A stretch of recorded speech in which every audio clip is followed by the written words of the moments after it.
Starting. Hello students, तो आज की वीडियो में हम बात करने वाले हैं कि आप 5 दिन में कैसे अपने टाइम का अच्छे से यूटिलाइज करें ताकि आप बोर्ड्स में अच्छे से पासिंग मार्क्स स्कोर कर सकें। ध्यान देने वाली बात यह है, ये वीडियो उन लोगों के लिए बिल्कुल नहीं है जिन लोगों ने अपना सिलेबस कंप्लीट कर रखा है। ये वीडियो उन लोगों के लिए जिन्होंने अभी ज्यादा से ज्यादा चैप्टर पढ़े नहीं है, उनका कॉन्फिडेंस इतना अच्छा नहीं है, तो उनके लिए ये वीडियो हेल्प करेगा। ठीक है, तो स्टार्ट करते हैं। कि देखो, सबसे पहले मैंने आपको यहाँ पर कुछ डिस्ट्रीब्यूशन दिया है कि आपको डे 1 पर, है ना, डे 1 और डे 2, 1 और 2 मार्च को आपको किस तरीके से प्रिपेयर करना है, स्टडी प्लान आपका क्या रहेगा। तो यहाँ कुछ इजिएस्ट चैप्टर हैं जिनको आप अच्छे से प्रिपेयर कर सकते हैं, जैसे कि सेमीकंडक्टर्स।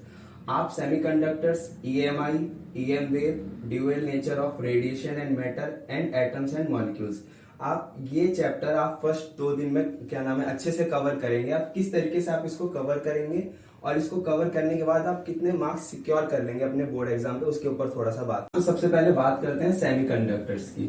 सेमीकंडक्टर्स आपके एग्जाम में टोटल 7 मार्क्स का आ रहा है और इसमें बहुत सारे टॉपिक्स डिलीटेड है ना। तो आप डिलीटेड टॉपिक्स को अच्छे से देखिएगा, प्लीज डिलीटेड टॉपिक को प्रिपेयर मत करने लग जाना, ठीक है। तो आप 2 से 2.5 घंटे में आराम से इस चैप्टर को प्रिपेयर कर सकते हैं। इसके इंपॉर्टेंट डेरिवेशंस, इसके फॉर्मूलाज को अच्छे से क्या नाम है लर्न कीजिए। तो आप 2 से 2.5 घंटे में इस चैप्टर को अच्छे से कवर कर लेंगे और आपके साथ 7 मार्क्स सिक्योर हो जाएंगे। नेक्स्ट चैप्टर है हमारा ईएमआई। ईएमआई में खास करके self inductance and mutual inductance, इन दोनों में से एक आता ही आता है हर साल। तो ये चैप्टर आपको 4 मार्क्स में आएगा, जिसमें एक 3 नंबर का क्वेश्चन और एक 1 मार्क्स का क्वेश्चन आएगा, ठीक है। आप ईएमआई इजीली क्या नाम है 3 आवर में क्या नाम है ईएमआई और ईएम वेव, इलेक्ट्रोमैग्नेटिक वेव, ये 2 छोटे छोटे चैप्टर्स मिला करके आप 3 आवर्स में आराम से कवर कर सकते हैं। ईएम वेव कितने मार्क्स का है 3, ईएमआई कितने का है 4। तो जब आप इतना कर लेंगे तो ये आप डे 1 में कर सकते हैं आराम से 3 + 2 5 आवर्स में। अब हो सकता है ये टाइम मेरे हिसाब से 5 आवर्स है, आपके हिसाब से 6 और 7 जा सकता है, ठीक है। और नेक्स्ट डे आप क्या कर सकते हैं, dual nature of radiation and matter, 2 घंटे में आराम से ये आपका होगा। इसमें फोटो इलेक्ट्रिक इक्वेशन आइंस्टीन की बहुत इंपॉर्टेंट है और उसके ग्राफ्स अच्छे से प्रिपेयर कीजिएगा। एटम्स एंड मॉलिक्यूल्स, दोनों छोटे छोटे से चैप्टर्स हैं, है ना। ये आप लोगों ने क्लास 11th में केमिस्ट्री में भी आधी ज्यादा चीजें इसमें पढ़ रखी हैं, तो इसमें आपको कोई ज्यादा डिफिकल्टीज महसूस नहीं होगी। तो आपका मॉडर्न फिजिक्स टोटल 12 मार्क्स का आ रहा है और आप इसको आराम से 4 से 5 घंटे में कर सकते हैं। तो इतना जब आप कर लेंगे तो टोटल आप 26 मार्क्स सिक्योर कर लेंगे, है ना, जो पासिंग मार्क्स है लगभग। तो 26 मार्क्स जब आप सिक्योर कर लेंगे तो एक कॉन्फिडेंस आपका अपने आप बूस्ट होगा। ये सब मैं बोल रहा हूँ, कहना थोड़ा सिंपल है लेकिन करना उतना ही मुश्किल है। तो अगर आप लोगों ने पूरे साल पढ़ाई नहीं की है तो लास्ट टाइम पे आपको थोड़ा सा अपने आप को फोर्स करना पड़ेगा, है ना। आप इतना तो आपको करना ही पड़ेगा एटलीस्ट। तो अगर आप 2 दिन में 1 और 2 मार्च को अच्छे से प्रिपेयर करेंगे तो आप 26 मार्क्स का अच्छे से प्रिपेयर कर सकते हैं।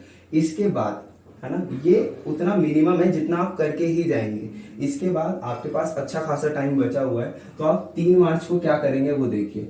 फिजिक्स में कुछ इंपॉर्टेंट टॉपिक्स है। अब आपके पास इतना टाइम तो है नहीं कि आप फर्स्ट बुक पूरी कंप्लीट कर सको, लेकिन इसीलिए मैंने यहाँ पर कुछ इंपॉर्टेंट टॉपिक्स लिखे हैं जिसमें से ज्यादा देखा जाए तो पिछले 5 साल 7 साल में लगातार रिपीटेड टॉपिक्स हैं। इनको आप अच्छे से प्रिपेयर कीजिए।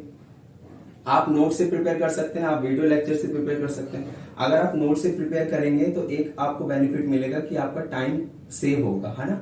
तो अगर आप इसको नोट से प्रिपेयर करना चाहते हैं तो हमारी वेबसाइट पे सारे चैप्टर्स के नोट्स हैं, तो आप वहां से जाकर के डाउनलोड कर सकते हैं। वेबसाइट का लिंक्स आपको डिस्क्रिप्शन में मिल जाएगा। तो चलिए स्टार्ट करते हैं। कौन कौन से इंपॉर्टेंट टॉपिक्स है जिनको आपको 100% करके ही जाना है अच्छे से।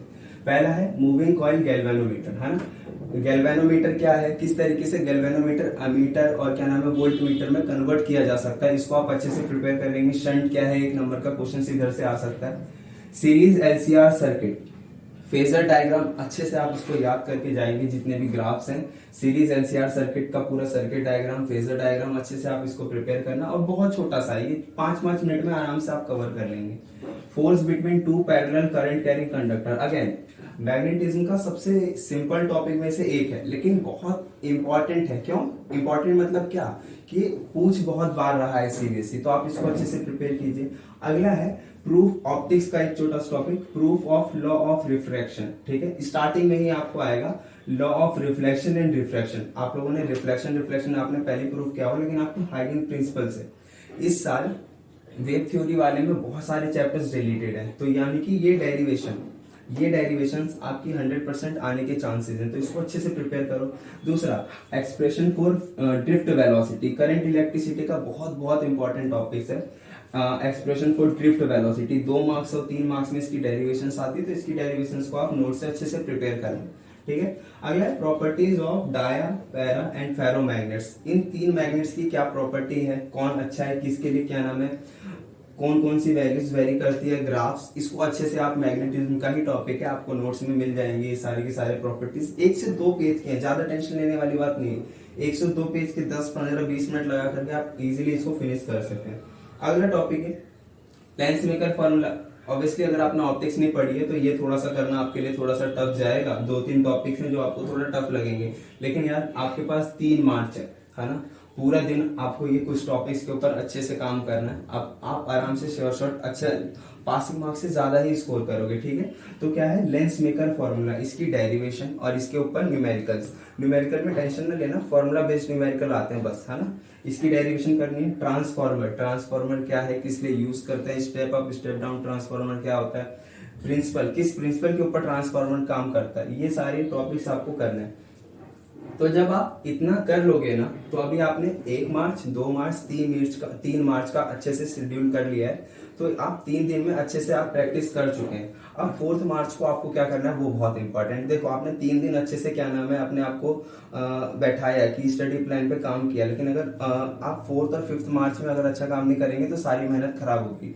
तो 4th मार्च पर आपको क्या चेक करना है, कम से कम एटलीस्ट प्रीवियस 5 ईयर के क्वेश्चन पेपर को देखना है। अब आपके पास इतना टाइम तो है नहीं कि आप क्या नाम है पेपर में जाओ और क्या नाम है एक एक क्वेश्चंस को आप लगाओ। तो आप उसके लिए क्या कर सकते हैं, आप गो थ्रू करो बस, कि प्रिपेयर करो कि कॉन्सेप्चुअल क्वेश्चन कैसे आ रहे हैं, फॉर्मूला बेस्ड न्यूमेरिकल किस तरीके से पूछे जा रहे हैं, और उन क्वेश्चंस को आप क्या नाम है आराम से प्रिपेयर कर लो 4th मार्च को। और फिर 5th मार्च को जितना भी आपने पूरा तैयार किया है, एक बार 5th मार्च को आपको पूरा रिवाइज करना है अच्छे से। अगेन जब इतना आपका हो जाए, है ना, तो आपको ऐसा नहीं करना कि यार अब नया चैप्टर स्टार्ट करता हूँ, नया चैप्टर स्टार्ट करता हूँ, नहीं, उसका कोई फायदा नहीं होने वाला है। एग्जाम में फिर आपको एंजाइटी होगी और आप सब भूलना स्टार्ट करेंगे। तो 5th मार्च को क्या नाम है बेहतर यही रहेगा कि आपने जितना पढ़ा है ना 1 से 4 तक, आप उसको अच्छे से रिवाइज कीजिए। साथ ही साथ फॉर्मूला शीट हमारी वेबसाइट पे, आप फॉर्मूला शीट को अच्छे से यूटिलाइज कीजिए। दूसरा PYQs कॉन्सेप्चुअल क्वेश्चन अच्छे से लगाइए। नोट्स से पढ़ना ज्यादा बेटर रहेगा, वीडियोस लेक्चर देखोगे तो ज्यादा टाइम वेस्ट होगा उसमें आपका अभी इस टाइम पे। हाँ, 1-2 टॉपिक जो आपको लग रहे हैं जैसे टफ है, ये हो गया गैल्वेनोमीटर हो गया, तो ये 2-3 टॉपिक्स के लिए आप वीडियो रेफर कर सकते हैं। अदरवाइज बाकी सारे टॉपिक्स आपके नोट से इजीली प्रिपेयर हो जाएंगे। अगर आप इतना कर लेंगे तो आपका पेपर के लिए क्या नाम है कॉन्फिडेंस होगा। और बिलीव मी, बोर्ड्स में ना चीजें रिपीटेड होती हैं, तो इतना अगर आप करके जाओगे तो आप अच्छा स्कोर करोगे ही करोगे। पासिंग मार्क्स से ज्यादा स्कोर करोगे, जितना आपने सोचा नहीं होगा उससे भी ज्यादा। ठीक है, तो आज की वीडियो यही समाप्त करते हैं। Thank you guys.